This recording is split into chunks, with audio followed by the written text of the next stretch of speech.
الله نحمده ونستعينه ونستغفره ونعوذ بالله من شرور أنفسنا ومن سيئات أعمالنا من يهده الله فلا مضل له ومن يضلله فلا هادي له وأشهد أن لا إله إلا الله وحده لا شريك له وأشهد أن محمدًا عبده ورسوله يا أيها الذين آمنوا اتقوا الله حق تقاته ولا تموتن إلا وأنتم مسلمون يا أيها الناس اتقوا ربكم الذي خلقكم من نفس واحدة وخلق منها زوجها وبث منهما رجالا كثيرا ونساء واتقوا الله الذي تساءلون به والأرحام إن الله كان عليكم رقيبا يا أيها الذين آمنوا اتقوا الله وقولوا قولا سديدا يصلح لكم أعمالكم ويغفر لكم ذنوبكم ومن يطع الله ورسوله فقد فاز فوزا عظيما أما بعد فإن خير الحديث كتاب الله وخير الهدي هدي محمد صلى الله عليه وسلم وشر الأمور محدثاتها وكل محدثة بدعة وكل بدعة ضلالة وكل ضلالة في النار.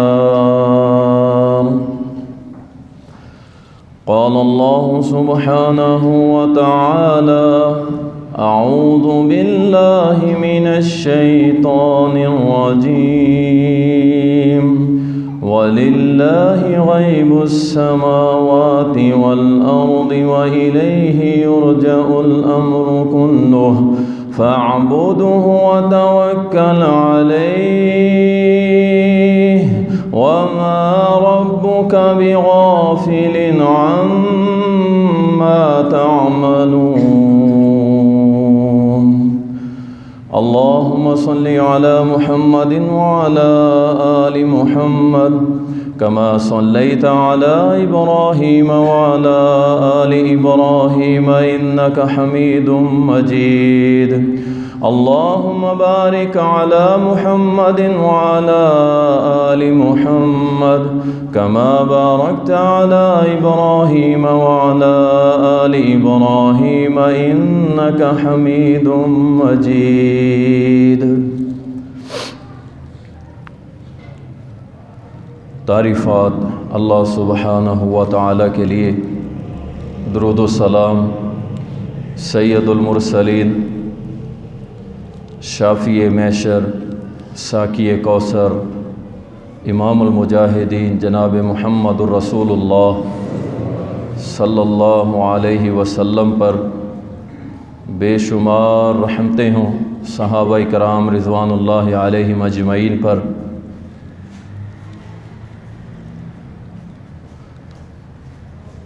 اللہ تعالیٰ قرآن کریم کے اندر فرماتا ہے: وَلِلَّهِ غَيْبُ السَّمَاوَاتِ وَالْأَرْضِ، زمین و آسمان میں جتنا بھی غیب کا علم ہے وہ اللہ کے لیے ہے۔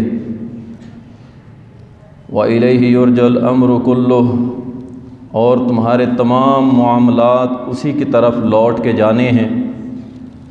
فَاعْبُدْهُ، بس اسی کی عبادت کرو۔ وَتَوَكَّلْ عَلَيْهِ، اسی پر توکل بھروسہ کرو۔ وَمَا رَبُّكَ بِغَافِلٍ عَمَّا تَعْمَلُونَ، تمہارا رب تمہارے عملوں سے غافل نہیں ہے۔ علم غیب یہ صرف اللہ سبحانہ و تعالیٰ کی شان کے لائق ہے کہ وہ عالم الغیب ہے، اور یہ اسلام کا بنیادی عقیدہ ہے۔ اس کے اوپر ایمان لانا ضروری ہے، لازم ہے، فرض ہے کہ عالم الغیب صرف اللہ کی ذات ہے، اور اللہ کی صفت میں اگر کسی کو کوئی شامل کرتا ہے گویا وہ اللہ کا اسے شریک بنا رہا ہے، کیونکہ علم غیب اور الوہیت، ہم نے توحید کی قسمیں پڑھی تھی، اس میں ایک توحید الوہیت پڑھی تھی ہم نے، تو الوہیت اور علم غیب کا بڑا آپس میں تعلق ہے۔ اگر اللہ کے علاوہ کوئی عالم الغیب ہے تو پھر اس کا مطلب ہے کہ اللہ سبحانہ و تعالی اکیلا اس صفت میں نہیں ہے، اور بھی کوئی شامل ہے۔ اگر اکیلا اللہ سبحانہ و تعالی عالم الغیب ہے تو پھر چاہے کوئی نبی ہو، چاہے کوئی صحابی ہو، تابعی ہو، ولی اللہ ہو، پیر ہو، بزرگ ہو، وہ عالم الغیب نہیں ہو سکتا۔ آپ نے اکثر ولیوں کا اور بزرگوں کا واقعہ سنا یا پڑھا ہوگا کہ وہ اپنے مریدوں کے حالات سے آگاہ ہو جاتا ہے اور پھر مرید کو اس کی خبریں دے کے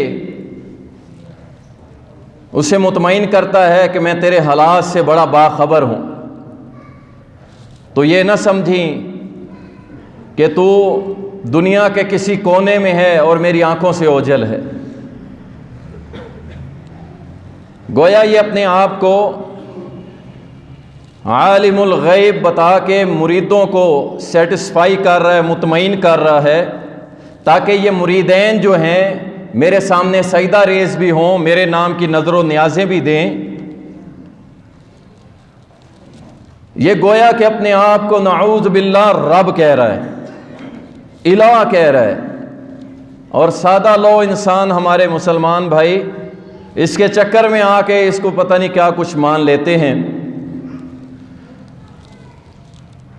دیکھیں، جب تک پیر ایسا کام نہیں کرے گا، بزرگ ایسا کام نہیں کرے گا،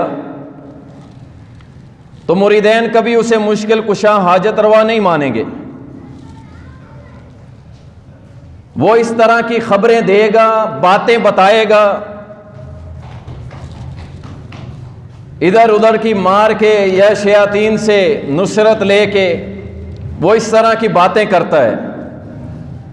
1000 میں سے ایک اگر اس کا تکا لگ بھی گیا تو مریدین یہ سمجھ لیتے ہیں کہ شاید بس یہ اب نعوذ باللہ الہ بن گیا۔ اور آپ کو یہ معلوم ہونا چاہیے کہ دلوں کے احوال اور جتنے بھی معاملات ہیں اللہ سے کچھ بھی اوجھل نہیں، وہ صرف اللہ کی ذات ہے جس سے کچھ اوجھل نہیں۔ اللہ تعالیٰ قرآن کریم میں فرماتا ہے سورۃ الرعد کے اندر، سواء منکم من اسر القول ومن جہر بہ، اللہ کے ہاں معاملہ برابر ہے، چاہے تم اونچا بولو یا چھپ چھپا کے بولو، اللہ کے سامنے معاملہ برابر ہے۔ یہ اونچا بولنا اور چھپ کے بولنا، آہستہ بولنا، یہ انسانوں کے لیے، اللہ کے لیے نہیں ہے۔ اللہ کے لیے دونوں برابر ہیں۔ میں آپ کے سامنے اونچی آواز میں بات کر رہا ہوں، آپ سن رہے ہیں، کچھ خیالات میں دل میں لا رہا ہوں، آپ کو نہیں پتا۔ اللہ کے ہاں یہ دونوں برابر ہیں۔ یہ ہے اللہ عالم الغیب، سوا برابر ہے سب۔ وَمَنْ هُوَ مُسْتَخْفٍ بِاللَّيْلِ وَسَارِبٌ بِالنَّهَارِ، کوئی رات کو چھپ کے پھر رہا ہوتا ہے یا دن کو زمین پہ چل رہا ہوتا ہے۔ اللہ کے ہاں یہ رات اور دن کا فرق نہیں ہے، اس بات کو سمجھ لیں۔ یہ رات اور دن ہمارے لیے کہ رات کو ہم سے کوئی چھپ جاتا ہے، اندھیرے میں نظر نہیں آتا، وہ اللہ عالم الغیب ہے، اس سے دن اور رات کا کوئی فرق نہیں۔ اسے دن کو بھی ویسے نظر آتا ہے، رات کو بھی ویسے نظر آتا ہے۔ یہ ہوتا ہے عالم الغیب والشہادہ، جس کے ہاں سب برابر ہے، دن اور رات تمہارا چلنا پھرنا اٹھنا بیٹھنا بولنا سننا سب اس کے لیے، کوئی پردے نہیں اس کے سامنے اور ہمارے درمیان کوئی پردہ نہیں۔ اللہ تعالیٰ قرآن کریم میں فرماتا ہے قُلْ لَا يَعْلَمُ مَنْ فِي السَّمَاوَاتِ وَالْأَرْضِ الْغَيْبَ إِلَّا اللَّهُ، اے محمد صلی اللہ علیہ وسلم کہہ دیجئے لا یعلم، کوئی نہیں جانتا، من فی السماوات والارض الغیب الا اللہ، زمین و آسمان میں جتنی بھی غیب کی خبریں ہیں باتیں ہیں کوئی نہیں جانتا مگر کون جانتا ہے؟ اللہ جانتا ہے۔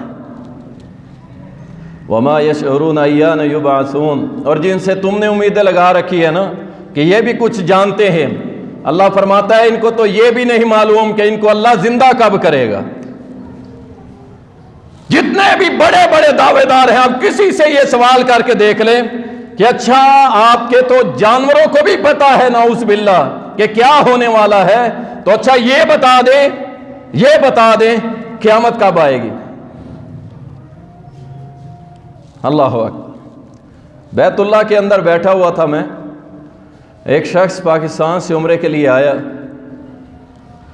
اللہ ربی، بڑے بڑے لوگ عمرے پہ جاتے ہیں، وہاں جا کہہ رہے ہوتے ہیں لبیک اللہم لبیک لا شریک لک لبیک، اور یہاں اپنی ساری زندگی اس کلمے کے مخالفت میں گزارتے ہیں۔ وہاں کہہ رہے لبیک اللہم لبیک لا شریک لک لبیک، تیرا کوئی شریک نہیں، میں حاضر ہوں۔ اور یہاں اللہ کے شریک ہر روز صبح اٹھ کے بناتا ہے، اپنی گاڑی میں بیٹھتا ہے، سب سے پہلے بابا جی کے دربار کے گلے میں چندہ ڈالتا ہے کہ کہیں میرا نقصان نہ ہو جائے۔ اس کی صبح ہو اس کی راتیں شرک میں، اور وہاں کہہ رہا ہوتا ہے لبیک اللہم لبیک لا شریک لک لبیک۔ اللہ اکبر۔ بیت اللہ میں بیٹھا ہوا تھا، ایک شخص آیا میرے ساتھ بیٹھ گیا، میں نے دیکھا کہ اس کے حلیہ سے یہ پاکستانی لگ رہا ہے۔ دعا سلام کے بعد کہتا ہے آپ پاکستانی؟ میں نے کہا، کہنے لگا ایک تھوڑا سا ڈاؤٹ ہے مجھے، پریشان ہوں بہت زیادہ، دیکھو اللہ ہدایت کیسے دیتا ہے۔ میں نے کہا بتاؤ کیا مسئلہ ہے؟ کہنے لگا جب میں عمرے کے لیے آیا تو میرے بزرگ میرے پیر نے کہا تھا یہ نہ سمجھی کہ بیت اللہ میں تجھے نہیں دیکھ رہا، جہاں تو ہوگا وہی میری نظر ہوگی۔ سوال میرے دل میں یہ اٹھ گیا ہے کہ وہ بھی ہر جگہ مجھے دیکھتا ہے اور اللہ بھی ہر جگہ دیکھتا ہے۔ یہ سوال میرے سینے میں پیدا ہوا ہے، اللہ بھی ہر جگہ دیکھتا ہے اور وہ بھی، یہ ہو سکتا ہے؟ میں نے کہا اللہ کی قسم وہ کذاب ہے، جھوٹ بول رہا ہے، ایسا نہیں ہو سکتا۔ اللہ سبحانہ و تعالی کالی سیاہ رات، کالا سیاہ جنگل، کالی سیاہ چیونٹی اور کالا سیاہ پتھر، اس کے اوپر جب یہ چیونٹی چلتی ہے اللہ اس کو دیکھ بھی رہا ہے اور اس کے قدموں کی آواز بھی عرش بری پہ سن رہا۔ کھلکھلا اٹھا۔ میں نے کہا یہاں یہ ایک یمنی بیٹھا ہے، آپ اس سے بات کرو اپنی زبان میں۔ اس نے بات کی، اس نے آگے سے کہا مجھے کوئی سمجھ نہیں آ رہی۔ میں نے کہا اگر یہی بندہ تیرے بابا جی کے سامنے جو زندہ ہے بولے اسے سمجھ آئے گی؟ کہتا ہے اسے تو اردو بھی سمجھ نہیں آتی۔ تو میں نے کہا جسے کوئی زبان سمجھ نہیں آتی وہ کیسے دعوے دار ہو سکتا ہے کہ میں تیرا الہ تجھے دیکھ رہا ہوں؟ کیا اللہ کو ساری زبانیں پتہ ہے؟ کہتا ہے ہاں پتہ ہے۔ میں نے کہا چل زبانوں کا علم بھی ہو سکتا ہے، اگلی بات کرتے ہیں۔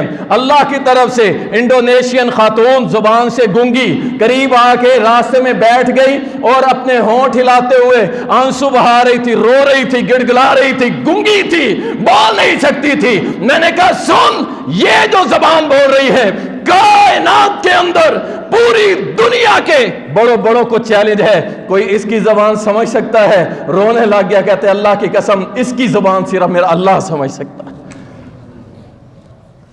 مسلمانوں خوش ہو جاؤ، تمہیں اللہ اللہ اللہ کی ذات مبارک ہو، تم در در کی ٹھوکریں نہیں کھاتے۔ اللہ ربی۔ تو یہ لوگوں کے اندر کانسیپٹ ڈالا جاتا ہے کہ ہم سارا کچھ دیکھ رہے ہیں، ہم عالم الغیب ہیں نعوذ باللہ۔ اور آج انشاءاللہ تعالی عقیدہ بنا کے جانا ہے کہ ہم انشاءاللہ اللہ کو ہی صرف عالم الغیب مانتے ہیں بس، اور کوئی نہیں ہے۔ اللہ تعالیٰ قرآن کریم کے اندر فرماتا ہے، سبحان اللہ، یقین جانے آیت مبارکہ جب میں پڑھ رہا تھا، اللہ کی شہنشاہت، اللہ کی عظمت، اللہ کی پاور، اللہ کی بادشاہت سینے کے اندر ایسے پیوست ہو گئی، الحمدللہ۔ آئیے آپ بھی سنیں، اللہ تعالیٰ قرآن کریم کے اندر فرماتا ہے، سورۃ انعام آیت نمبر 59، وَعِندَهُ مَفَاتِحُ الْغَیْبِ۔ اللہ کے قرآن کے الفاظ سنو، کبھی کھول کے پڑھا ہو تو پھر ہے نا، پڑھتے ہی نہیں ہیں کھول کے، بس مولانا کے ذمہ ڈال دو، مولانا سے سننا ہے اور کچھ نہیں، ہم نے تو قرآن پڑھنا ہی نہیں ہے۔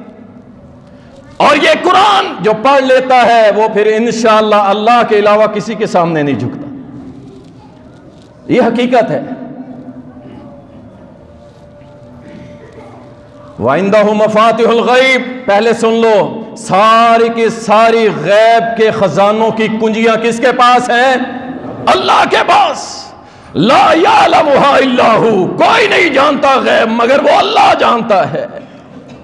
وَيَعْلَمُ مَا فِي الْبَرِّ وَالْبَحْرِ، اللہ کے الفاظ نوٹ کرو، وَيَعْلَمُ مَا فِي الْبَرِّ وَالْبَحْرِ، پوری روئے زمین جہاں جہاں خشکی ہے وہاں سارے کا سارا علم اللہ کو ہے، اور جہاں جہاں دریا ہیں ان دریاؤں کا علم بھی کس کے پاس ہے؟ اللہ کے پاس۔ رب کعبہ کی قسم، کبھی کراچی چکر لگے اور صحرا اور سمندر کے کنارے کھڑے ہو کے اللہ کی رضا کے لیے، عیاشی کے لیے نہیں، کھڑے ہو کے ذرا نظر دوڑانا، تمہاری نظر ختم ہو جائے گی، اللہ کا سمندر ختم نہیں ہوگا۔ اور پھر سوچو اتنے بڑے سمندر میں، اور اس کی تہ جو آج تک کوئی معلوم نہیں کر سکا، اس میں بیٹھا ہوا ایک معمولی سا کیڑا، کیا اس کا علم میرے اللہ کو نہیں ہے؟ کیا اس کو رزق نہیں دے رہا؟ کیا اس کی روزی روٹی کا انتظام نہیں کر رہا؟ کیا اس کی مشکل کشائی نہیں کر رہا؟ کیا اس کے لیے حاجت روائی نہیں کر رہا؟ اس غیب، اس سمندر کی تہ کے اندر اس معمولی سے کیڑے کی فکر بھی اگر اس رب کو ہے، تو 6 فٹ کا انسان ہے، تو غیر اللہ کے سامنے جھکتا ہے؟ تو غیر اللہ کے سامنے؟ اللہ اکبر۔ اللہ فرماتا ہے کہ وہ سارا جانتا ہے، خشکی اور دریاؤں کا سب جانتا ہے۔ آگے سنیے، وَمَا تَسْقُطُ مِن وَرَقَةٍ إِلَّا يَعْلَمُهَا، پہلی چیز، وَمَا تَسْقُطُ مِن وَرَقَةٍ إِلَّا يَعْلَمُهَا، کوئی ایک پتا، سبحان اللہ، کتنی بڑی دنیا ہے، کتنی بڑی دنیا ہے۔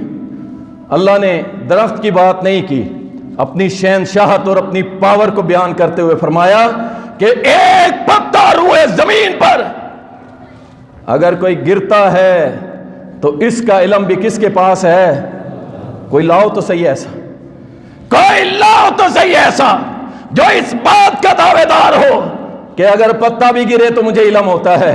اللہ اکبر۔ وَلَا حَبَّةٍ فِي ظُلُمَاتِ الْأَرْضِ، سبحان اللہ۔ وَلَا حَبَّةٍ، ایک دانہ پوری روئے زمین کے اندر، فرمایا جب وہ گرتا ہے اور اندھیروں میں، زمین کے اندھیرے میں چلا جاتا ہے، ہمیں نظر نہیں آتا، کسان پھینک کے چلا گیا ایک رائی کا دانہ، اللہ فرماتا ہے وہ گرتا ہے، زمین کے اندھیرے میں پڑا ہے، اس کا علم بھی میرے پاس۔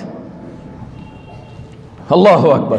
ولا رطبن، کوئی تر چیز، ولا یابسن، کوئی خشک چیز، الا فی کتاب مبین، جتنی چیزیں ہیں، جو جو گرتا ہے، جہاں جہاں پڑا ہے، سارے کا سارا علم کتاب مبین میں اللہ نے پہلے ہی لکھ دیا تھا۔ آپ اندازہ کیجئے، زمین و آسمان بننے سے پہلے اللہ نے یہ لکھ دیا تھا کہ یہ کسان رائی کے دانے گرائے گا، اور جہاں جہاں جو دانہ پڑا ہوگا اس کا علم اللہ کو پہلے ہی لگ گیا تھا۔ یہ عالم الغیب والشہادہ، سبحان اللہ، سبحان اللہ۔ ایسا علم جو اللہ نے فرشتوں کو بھی نہیں دیا اس طرح کہ اپنی مرضی سے جو مرضی کرتے چلے۔ سبحانک لا علم لنا الا ما علمتنا، اللہ ہمیں کسی چیز کا کوئی علم نہیں، ہاں اتنا ہی علم ہے اللہ جتنا تو نے ہمیں عطا کیا ہے۔ سبحان اللہ۔ آگے بڑھتے ہیں، اللہ تعالیٰ قرآن کریم کے اندر فرماتا ہے، کل، دیکھیے اب محمد رسول اللہ صلی اللہ علیہ وسلم سے یہ بات کہلوائی جا رہی ہے۔ قاعدہ اور قانون یہی ہے۔ کیا قاعدہ ہے؟ کل، اے میرے محمد صلی اللہ علیہ وسلم کہہ دیجئے، لا اقول لکم عندی خزائن اللہ، میرے پاس کوئی خزانے نہیں ہے، میرے پاس کوئی خزانے نہیں تمہارے لیے، کوئی خزانے نہیں۔ ولا اعلم الغیب، اور نہ میں غیب کا علم جانتا ہوں۔ یہ قرآن ہے، سورۃ انعام ہے، آیت نمبر 50 ہے۔ کیا فرمایا؟ ولا اعلم الغیب، میں غیب نہیں جانتا۔ ولا اقول لکم انی ملک، میں یہ نہیں کہتا میں نور ہوں۔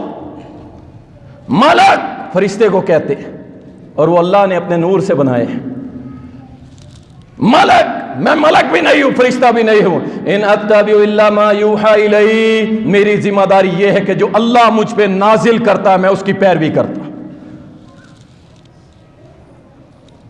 دوسری جگہ سنیے، اللہ فرماتا ہے کل، اے میرے محمد صلی اللہ علیہ وسلم فرما دیجئے، لا املک لنفسی نفعا ولا ضرا، میں اپنی جان کے نفع نقصان کا مالک نہیں، الا ما شاء اللہ، جو اللہ چاہے بس اسی کا میں مالک ہوں، اور میں کسی چیز کا مالک نہیں، جو اللہ دے گا میں اس کا مالک ہوں۔ ولو کنت اعلم الغیب، آیت سنیں آپ، آیت،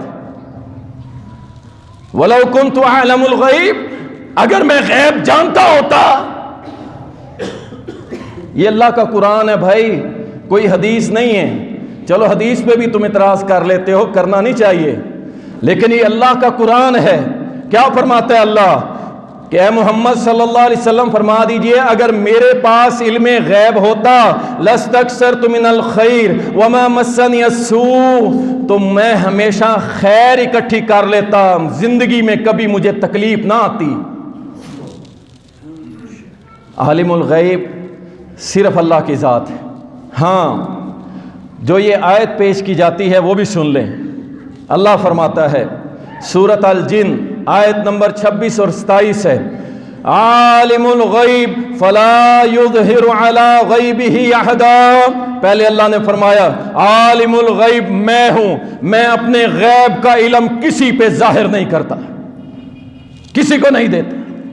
ہاں، کس کو دیتا ہوں؟ الا من ارتضی من رسول فانہ یسلک من بین یدیہ ومن خلفہ رصدا، رسولوں میں سے جسے میں پسند کرتا ہوں پھر اسے کچھ غیب کی خبریں بتاتا ہوں، ضرورت ہوتی ہے۔ اگر اللہ کے نبی صلی اللہ علیہ وسلم کو جہنم کی خبریں نہ دی جاتی، جنت کے تذکرے اور ان کی سیر نہ کروائی جاتی، وہ خبریں عذاب قبر کی نہ دکھائی جاتی، وہ اللہ کی پکڑ کی خبریں نہ دکھائی جاتی اور بتائی جاتی، تو کیسے آپ دعوت دیتے؟ جو نذیر اور بشیر بن کے آئے تھے کیسے ڈراتے اور کیسے خوشخبریاں دیتے؟ جو ضرورت تھی نبیوں کی اللہ نے ان پہ واضح کر دی، ورنہ انبیاء کو عالم الغیب کہنا کہ انہیں ہر خبر ہے، ہر علم ہے، یاد رکھیں یہ اللہ کے ساتھ شرک کرنا۔ آئیے آپ کو چند واقعات سناتا ہوں رسول کریم صلی اللہ علیہ وسلم کی زندگی کے اندر ہوئے، کہ آپ صلی اللہ علیہ وسلم عالم الغیب نہیں تھے، جو خبریں اللہ نے ضروری سمجھی کہ ایک داعی رسول کے لیے ضروری ہیں وہی بتائی، بس عالم الغیب اللہ ہے۔ صحیح بخاری ابو ہریرہ رضی اللہ تعالیٰ بیان کرتے ہیں، کہتے ہیں ایک مائی تھی، اور دوسری روایت میں ایک حبشی کا بھی ذکر آتا ہے، وہ مسجد نبوی میں صفائی کیا کرتے تھے۔ یہ بڑے اعزاز کی بات ہے، یہ عام لوگ نہیں ہوتے۔ اللہ نے ابراہیم علیہ السلام کو کہا تھا کہ میرے گھر کی صفائی کرنا تیری ذمہ داری ہے، یہ نبیوں کی ذمہ داری ہوا کرتی ہے، آپ اس کو عام نہ سمجھا کریں۔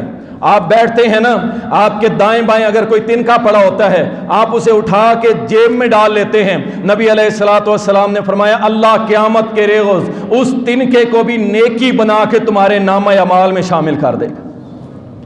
ایک تنکا، خود اس کے اندر گندگی نہیں پھیلانی، مسجد اللہ کا گھر ہے۔ وہ مائی خدمت کرنے والی مسجد کی فوت ہوگی رات کے ٹائم، جب فوت ہو گئی صبح رسول کریم صلی اللہ علیہ وسلم نماز فجر ادا کی۔ نماز فجر ادا کرنے کے بعد آپ نے فرمایا وہ مائی کہاں ہے، وہ عورت کہاں ہے؟ عرض کی اللہ کے رسول وہ تو رات کو فوت ہو گئی تھی، رات کو فوت ہو گئی تھی۔ فرمایا مجھے کیوں نہیں بتایا؟ عرض کی اللہ کے نبی صلی اللہ علیہ وسلم مناسب نہیں سمجھا کہ اب آپ کو تکلیف دیں، آپ سو چکے ہوں گے۔ آپ صلی اللہ علیہ وسلم نے ناراضگی کا اظہار کرتے ہوئے اس کی قبر پر گئے اور وہاں جا کے صحابہ کے ساتھ مل کے جنازہ پڑھا دیا۔ اس حدیث مبارکہ واقعہ سے دو چیزیں ہمیں ملتی ہیں۔ نمبر ایک کہ رسول اللہ صلی اللہ علیہ وسلم عالم الغیب نہیں تھے، عالم الغیب نہیں تھے۔ اللہ اکبر۔ اور دوسری خبر یہ ملتی ہے کہ کسی کی قبر پہ بھی جنازہ پڑھا جا سکتا ہے، جا کے اس کی قبر پہ بھی جنازہ پڑھا جا سکتا ہے۔ ضروری نہیں ہے اگر آپ جنازے میں شریک نہیں ہو سکے، بعد میں آ کے پڑھنا چاہتے ہیں، کچھ دوست آپ کے ساتھ ہیں، آپ قبر پہ جا کے جنازہ پڑھ سکتے ہیں۔ آگے چلتے ہیں۔ ام المومنین سیدہ اماں عائشہ رضی اللہ تعالی عنہا بیان کرتی ہیں، کہتی ہیں کہ نبی صلی اللہ علیہ وسلم سیدہ حفصہ رضی اللہ تعالی عنہا ان کے گھر میں جاتے تو ان کے گھر زیادہ دیر بیٹھتے تھے۔ کیوں؟ کہتی ہیں کہ ان دنوں دو الفاظ ہیں، سیدہ حفصہ کے بارے میں بھی آتا ہے اور زینب بنت جہش کے بارے میں بھی آتا ہے کہ ان کے گھر جاتے اور جا کے بیٹھے رہتے، اور ہم دلی طور پہ بڑا محسوس کرتی کہ آج رسول اللہ صلی اللہ علیہ وسلم اتنی دیر اس کے گھر میں کیوں بیٹھے؟ ساری بیویاں تھیں، محبت تھی نا، زیادہ سے زیادہ نبی علیہ السلام کا دیدار اور آپ کا ساتھ چاہتی تھی، دل کے اندر یہ سوچ تھی، کوئی بغض و عداوت نہیں تھی۔ اللہ اکبر۔ کہتی ہیں کہ ہم نے پلان کیا، میں نے سیدہ سودا کو کہا رضی اللہ عنہا کہ آج جب حفصہ کے گھر سے پیارے نبی لوٹیں تو آپ نے قریب آ کے ان کا منہ سونگھنا ہے، اور ساتھ ہی آپ نے کہنا اللہ کے نبی صلی اللہ علیہ وسلم آپ کے منہ سے بو آ رہی ہے۔ کہتی ہیں وہ حفصہ کے گھر میں جب آپ بیٹھتے تھے شہد کھاتے تھے، شہد کا شربت پیتے تھے، اسی لیے زیادہ دیر ان کے پاس بیٹھ جاتے تھے، شربت بنانے میں ٹائم لگ جاتا، اسی بہانے سیدہ حفصہ پیارے نبی کا دیدار کر لیتی تھی۔ اللہ اکبر، اللہ اکبر۔ کیسی عظیم آنکھوں والی وہ مائیں تھی ہماری جو شب و روز پیارے نبی کا دیدار کرتی تھی۔ اللہ اکبر۔ کہتی ہیں وہ شہد پینے کے لیے زیادہ دیر گزارتے، ہمیں پسند نہیں تھا، ہم نے پلان کیا، سیدہ سودا کو کہا آپ نے بھی کہنا میں بھی کہہ دوں گی۔ جب سیدہ سودا نے کہا آپ کے منہ سے مغافیر نامی ایک بوٹی ہے اس کی سمیل آ رہی ہے، بو آ رہی ہے، نبی علیہ السلام نے یقین نہیں کیا، پھر اماں عائشہ کے گھر آئے، آپ نے بھی یہی کہہ دیا۔ جب کہہ دیا تو رسول اللہ صلی اللہ علیہ وسلم نے فرمایا آج کے بعد شہد میں نہیں پیوں گا، اپنے اوپر حرام کر لیا۔ اللہ اکبر۔ یہ ذرا ٹھہر کے میں ایک اور بات بھی سمجھاتا جاؤں، یہ بو کس چیز کی آ رہی تھی؟ ایک بوٹی کی، اور کس چیز میں آ رہی تھی؟ شہد میں۔ تو میرے نبی نے اتنا بھی برداشت نہیں کیا کہ میرے منہ سے شہد پینے کے بعد کوئی سمیل آئے۔ شہد حلال ہے کہ حرام ہے؟ اور یہ جو سگریٹ پیتے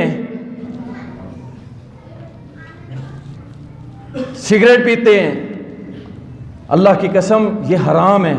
یہ مکروہ والے فتووں کو چھوڑ دو، اب یہ حرام ہے، پیسے کا بھی نقصان ہے اور آپ کی جان کا بھی نقصان ہے، آپ کو کینسر ہونے کا خدشہ ہے، پھیپھڑے آپ کے برباد ہو سکتے ہیں۔ اور پھر رسول اللہ صلی اللہ علیہ وسلم نے فرمایا پیاز کھا کے کوئی ہماری مسجد کے قریب نہ آئے، تمہارے منہ سے بو آتی ہے اور اللہ کے فرشتوں کو تکلیف ہوتی ہے۔ اور جو سگریٹ کے کش لگا کے آئے،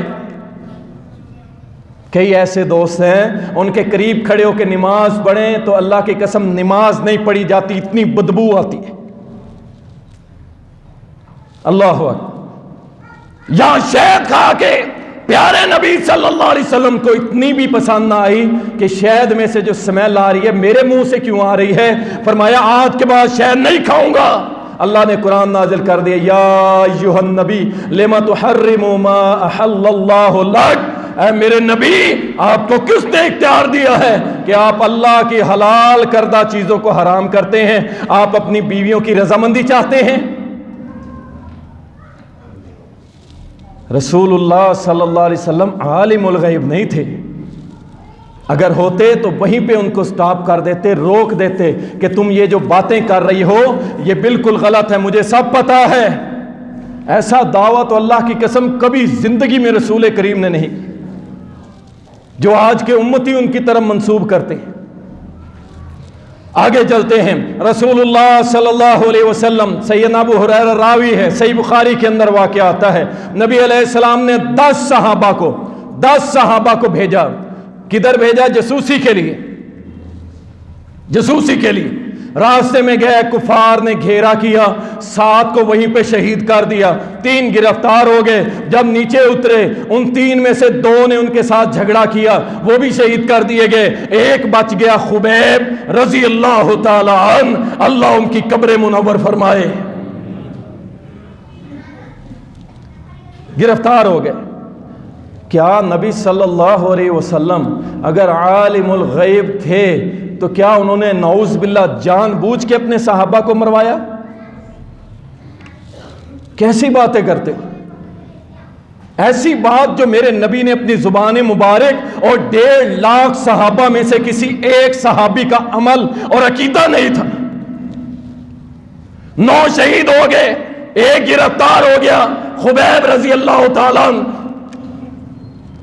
حارث کے بیٹے انہوں نے خرید لیا. یہ حارث وہ تھا جسے خبیب رضی اللہ تعالیٰ نے بدر کے میدان کے اندر کاٹ دیا تھا.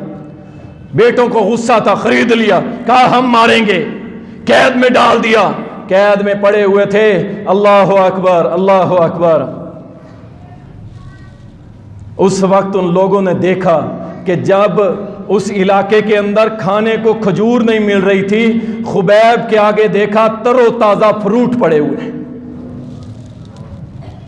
یہ تھے سینے پاک, پاک سینوں والے جو اللہ رسول کے لیے مخلص تھے. ان کو اپنی معیشت کی فکر نہیں ہوتی تھی. ان کو پتا تھا جو بھی اللہ رسول کا وفادار ہے اس کی معیشت کس کے ذمے ہے؟ اللہ کے ذمے. یہاں صبح شام رونا ڈالا ہوا ہے, معیشت معیشت معیشت. کیسے کھڑی ہوگی جب اللہ رسول کے وفادار نہیں ہوگے؟ معیشت کھڑی نہیں ہو سکتی.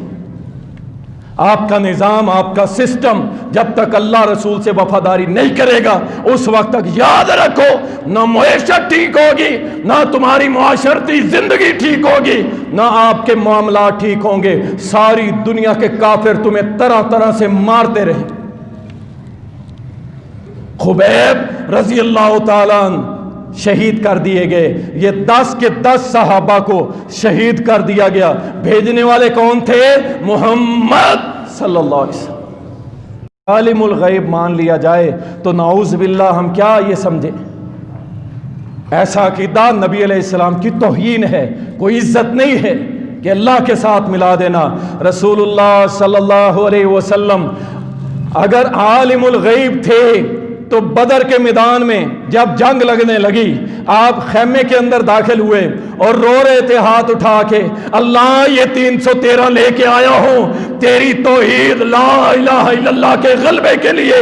اگر اللہ یہ 313 مار دیے گئے تو اس پوری روئے زمین پہ اور کوئی مواحد نہیں ہے, توحید والا نہیں ہے. اللہ تو ان کی مدد کر. سیدنا ابو بکر صدیق کہتے ہیں میں آپ کی آوازیں سن کے خیمے میں داخل ہوا, آپ کے کاندھے مبارک سے چادر مبارک نیچے گر گئی. میں نے اٹھا کے کاندھے پہ رکھی اور روتے ہوئے عرض کی اللہ کے نبی اللہ آپ کو کبھی رسوا نہیں کرے گا, اللہ آپ کی مدد کرے گا. بس کر دیجئے. اگر میرے نبی کو پہلے ہی پتا تھا کہ بدر ہم نے فتح کرنا ہے, کافروں کی گردنیں کاٹ دی ہے, ابو جہل کی گردن کاٹ دی ہے, عتبہ شیبہ کٹ جائیں گے, تو اندر رونے کا کیا مقصد تھا؟ معلوم یہ ہوتا ہے کہ مستقبل کی ساری خبریں عالم الغیب میرے نبی نہیں تھے, جو اللہ بتاتا تھا اتنا ہی ان کو علم تھا.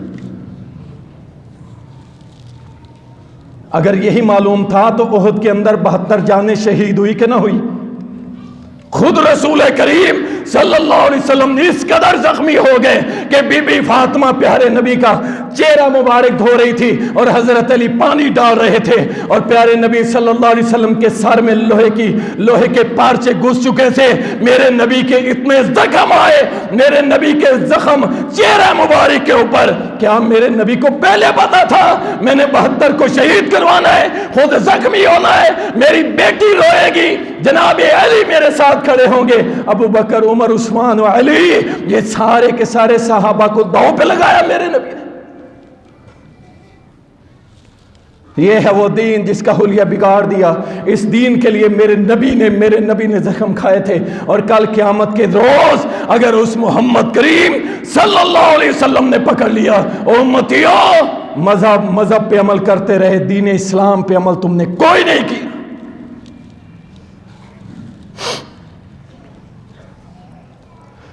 سیدنا زید رضی اللہ تعالی عنہ بیان کرتے ہیں بخاری شریف کے اندر کتاب التفسیر میں، کہتے ہیں کہ ایک غزوہ کے اندر میں محمد رسول اللہ صلی اللہ علیہ وسلم کے ساتھ تھا۔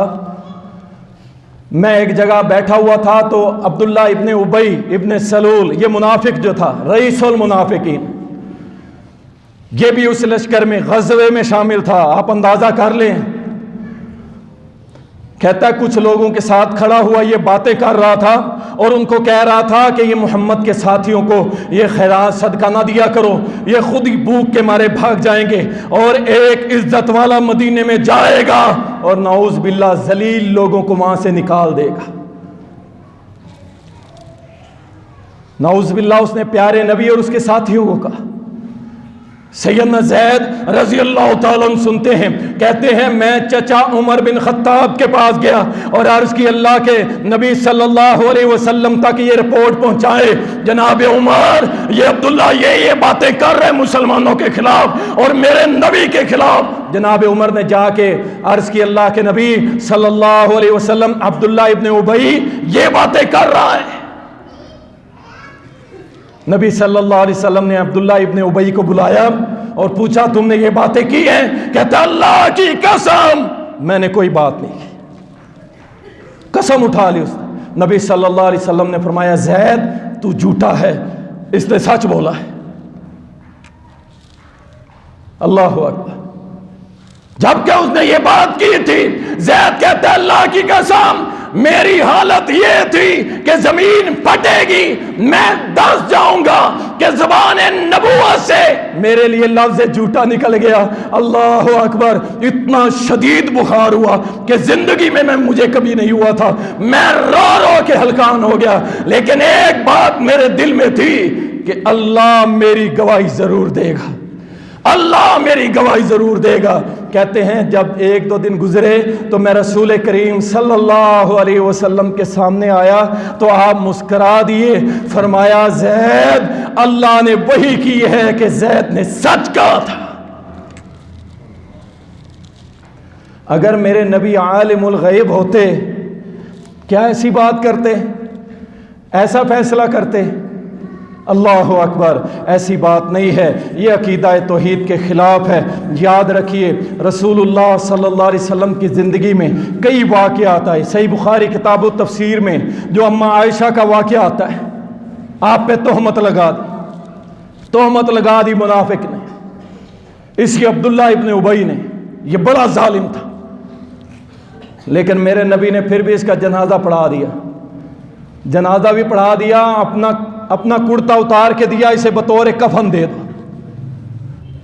جناب عمر نے روکا، نہیں اللہ کے نبی یہ آپ کا اور اللہ کا دشمن ہے۔ آپ نے فرمایا نہیں، رحمت للعالمین تھے نا، جنازہ پڑھا دیا، لیکن اللہ نے قرآن نازل کر دیا، اے محمد صلی اللہ علیہ وسلم آج کے بعد ان لوگوں کا جنازہ نہیں پڑھانا، ان منافقین کا جنازہ نہیں پڑھانا، آج کے بعد آپ کو پابندی لگا دی گئی ہے، نہ ان کی قبروں پہ جا کے ان کے لیے دعائیں کرنی ہیں۔ اللہ ربی۔ یہ عبداللہ ابن ابی، اس نے اماں عائشہ ایک قافلے سے پیچھے رہ گئی تھی، بعد میں آئیں جب تو اس نے الزام لگا دیا، نعوذ باللہ کہ اماں عائشہ نے اس کے ساتھ ایسے حرکت کی۔ نبی علیہ السلام تک بات پہنچی، بڑے پریشان ہوئے، اماں عائشہ کو کہا کہ آپ اپنے گھر چلی جائیں، گھر چلے گئے۔ معاملہ بار بار رسول اللہ صلی اللہ علیہ وسلم آتے، پوچھتے عائشہ کچھ ہوا ہے تو بتاؤ، کہ کیا ہوا ہے، مجھے بتائیں تو صحیح کیا ہوا ہے۔ نبی علیہ السلام چلے جائیں، بار بار یہ باتیں ہوتی ایک غلام کے ذریعے اما عائشہ کو پتا چلا کہ آپ کے اوپر الزام لگ چکا ہے۔ اما عائشہ گارا ہی رونے لگی اللہ کے سامنے، اللہ اکبر، روتی رہی۔ رسول اللہ صلی اللہ علیہ وسلم پریشان، صحابہ ساتھ دینے والے، اور آپ کے بارے میں سب سے پہلا سوال نبی علیہ السلام نے کس سے کیا؟ حضرت علی سے سوال کیا، اے علی، عائشہ کے بارے میں تمہارا کیا خیال ہے؟ اللہ اکبر، یہ دشمنان صحابہ کے لیے بڑی ضرب ہے۔ پہلا سوال سیدنا علی المرتضیٰ سے رضی اللہ تعالی، عائشہ کے بارے میں کیا کہتے ہو؟ عرض کی اللہ کے نبی صلی اللہ علیہ وسلم، میں نے ان کے اندر کبھی شر نہیں دیکھی، خیر ہی خیر دیکھی۔ 2-4 صحابہ سے اور سے پوچھا، نبی علیہ السلام کتنے دن پریشان رہے، انتہائی غم کے عالم میں، کیوں؟ اما عائشہ سے محبت بڑی کرتے تھے، دوری اتنی پسند نہیں کرتے تھے، حتیٰ کہ جب فوت ہونے لگے نبی علیہ السلام تو فرمایا مجھے عائشہ کے گھر لے جاؤ، عائشہ کے گھر لے جاؤ، اور آپ کی گود میں سر رکھ کے میرے محمد نے جان اپنے رب کے سپرد کر دی تھی۔ اما عائشہ کی دوری ان کو پسند نہیں تھی۔ آخر کار اللہ نے سورۃ نور نازل کی، سورۃ نور 15 آیتیں قرآن کریم سورۃ نور میں نازل کی کہ یہ میرے نبی کی بیوی، یہ عائشہ پاک ہے، طائب ہے، طیبہ ہے، پاکیزہ ہے۔ اللہ اکبر، جب یہ آیتیں نازل ہوئی تو رسول اللہ صلی اللہ علیہ وسلم دوڑے ابو بکر صدیق کے گھر رضی اللہ تعالیٰ عنہ، اور فرمایا اللہ نے عائشہ تیری صفائی، تیری پاکیزگی بیان کر دی ہے۔ ابو بکر آگے بڑھے، کہا عائشہ محمد کا شکریہ ادا کرو۔ اللہ اکبر، وہ بھی اما عائشہ تھی، پیارے نبی کی پیاری بیوی تھی، عرض کرنے لگی، کہتی ابا جان میں ان کا نہیں، میں اس اللہ کا شکر ادا کرتی ہوں جس نے میری گواہی دی۔ اگر رسول اللہ صلی اللہ علیہ وسلم عالم الغیب تھے، اتنے دن پریشان رہے، اس قدر افسردہ رہے، کیوں؟ اللہ اکبر، میرے بھائی یہ مسئلہ سمجھ لیجئے، عالم الغیب صرف ایک ذات ہے، اور وہ کون سی ذات ہے؟ کون سی ذات ہے؟ اللہ کی ذات ہے۔ سن لیں قرآن کریم کے اندر اللہ فرماتا ہے وَإِذْ قَالَ اللَّهُ يَا عِيسَى ابْنَ مَرْيَمَ، قیامت کے روز اللہ عیسیٰ علیہ السلام کو سامنے کھڑا کرے گا۔ عیسیٰ علیہ السلام، ہم اور آپ کیا چیز ہیں یار؟ یہاں عیسیٰ عدالت میں آ گیا ہے، عیسیٰ علیہ السلام کٹہرے میں اللہ کھڑا کر دے گا، کچھ بھی نہیں ہمارے پاس، اور ہماری پتہ نہیں آکڑ کس چیز کی ہے۔ اللہ کو کیا دکھا کے جان چھڑواؤ گے؟ ہے کچھ؟ ہے کچھ؟ کچھ بھی نہیں ہے۔ اور یہاں اللہ فرما رہا ہے وَإِذْ قَالَ اللَّهُ يَا عِيسَى ابْنَ مَرْيَمَ، ہم عیسیٰ علیہ السلام سے پوچھیں گے أَأَنْتَ قُلْتَ لِلنَّاسِ اتَّخِذُونِي وَأُمِّيَ إِلَٰهَيْنِ مِن دُونِ اللَّهِ، کیا تو نے کہا تھا ان لوگوں کو کہ مجھے اور میری ماں کو الہ بنا لو؟ تم نے کہا تھا۔ اللہ اکبر، آگے سے عیسیٰ علیہ السلام نے جواب دیا، قال، عیسیٰ نے عرض کی سبحانک، عیسیٰ کہیں گے سبحانک، اللہ تو منزہ ہے، تو پاک ہے ان باتوں سے، ان جملوں سے، ان رشتوں سے، ان سارے غیر اللہ سے، اللہ تو پاک ہے، پاک ہے۔ ما یکون لی ان اقول ما لیس لی بحق، اللہ یہ بات میں کیسے کہہ سکتا ہوں جس کا میں حقدار ہی نہیں، کہ میری عبادت کرو، میں اس کا حقدار ہی نہیں، میں کیسے کہہ سکتا ہوں؟ اے اللہ اگر میں نے کہا بھی ہوتا تو اللہ میرے وہ کلمے مجھ سے زیادہ تجھے پتا ہوتے، میں نے ایسی کوئی بات نہیں کی۔ تعلم ما فی نفسی، اللہ جو میرے سینے میں ہے تو جانتا ہے، اور جو تیرے پاس ہے تیرے نفس کے اندر ہے اللہ میں نہیں جانتا۔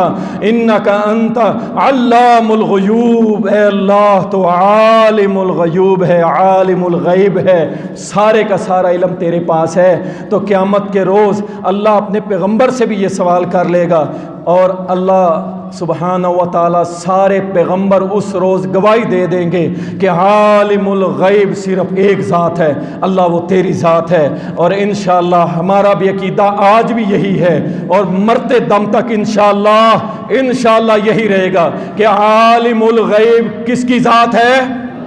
گواہی دے دو عالم الغیب کس کی ذات ہے؟ اللہ تعالی ہم سب کو عقیدہ توحید کی سمجھ دے۔ وآخر دعوانا الحمدللہ۔